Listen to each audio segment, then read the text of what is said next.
Hello. Everyone knows that safe driving is not an accident. Well, if you didn't know, you know now. Therefore, now everyone knows. I know you've been talked to about what to do when you drive, what not to do when you drive, and I'm going to kind of touch on that as well. However, hopefully, maybe from this presentation, you'll be able to take away something that you may have not taken away in other presentations. I'm going to talk about some routine maintenance that should be required when you're using your vehicle. Also, I'm going to talk to you about some hazards of distracted driving as well as just some hazards. Let's start out with some routine maintenance on your vehicle. The things that you should frequently check on your vehicle would be say when you go and stop and get gas. Check the exterior lights. Make sure that they're all working. Check your tires. Make sure that the tire pressure is all right and they look okay. They don't look like they're all cracked and gonna blow up anytime soon. Check your oil. Make sure that you have enough oil in your vehicle. Those little warning lights that are on the dashboard, they're red, orange. Yeah, they're not mood lighting or ambient lighting for your vehicle. They are actually warnings, and you do need to check them and fix whatever's going wrong. Also, make sure you check your windshield wiper fluid. Trust me, you don't want to be driving down the road going 45 miles an hour trying to spit on your windshield because the birds that just flew over the top of your vehicle pooped on it. So, you want to make sure that you have enough windshield wiper fluid. 3 months, 3,000 miles, you're going to want to make sure you're going check the transmission fluid, the power steering fluid. You're also going to want to check the battery cables and air filter and belts and hoses. Make sure they're all up to par.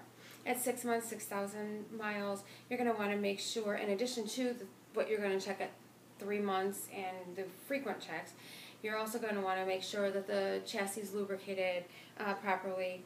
And your windshield wiper blades, you're going to probably want to replace those. Remember, the bird poop on the windshield and trying to spit it off, not good. At 12 months, 12,000 miles, you're going to want to check the brakes, possibly even change them, change the rotors. You're going to want to check the steering, the alignment, and also the suspension. Also, you're going to want to make sure that you check into your owner's manual for when you're supposed to change your oil or transmission fluid and things like that. Make sure you keep up to date with that. Next, I would like to go and talk to you about some statistics, some driving statistics. The CDC and AAA have both published reports in 2014 in regards to fatalities. Per miles driven, teens ages 16 to 19 are 3 times more likely to be involved in a fatal accident than those 20 years and older. 22% of those fatal accidents with the 15-year-olds to 20-year-olds, they involved alcohol. That may not sound so bad to you. However, what I want you to do, look around. I want you to pick out 7 people. And now I want you to think of them no longer being here. You're never going to be able to talk to them again. That might not be so bad either. Now what I want you to do is pick out 700 people. In 100 days, or 3.5 months, those people will no longer be here. That is how often a teenage driver is killed in a car accident.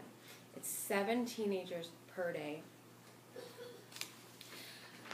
Next, I would like to talk to you about the CDC also put out 8 dangerous zones where accidents or injuries may occur, and these are the reasons. One, inexperience. Okay, you know what? Get the experience with mom and dad. Just do it. Trust me, you're going to really benefit from that. Second, night driving. Night driving doesn't sound much different than day driving, but it is very different. Make sure you're with your mom or dad and for a while, and just get used to night driving. Driving while teens are in the car, you know what? Your friends, they're all talking to you and wanting to get your attention. You don't need that. Just pay attention to the road. 4, not wearing a seatbelt. I have a little story to tell you about this. My brother and his wife were out driving about 1.5 years ago with their 7-year-old who was seatbelted in. Neither one of them were wearing a seatbelt, but the 7-year-old was. My brother remembers driving down the road. It was a little icy. The wind caught the back end of his car, flipped his car sideways, up into the air, and onto the roof. He was okay. He held onto the steering wheel, pushed back really well as he watched his wife come up over top of him. Needless to say, she didn't make it through the accident. The 7-year-old left the accident unscathed.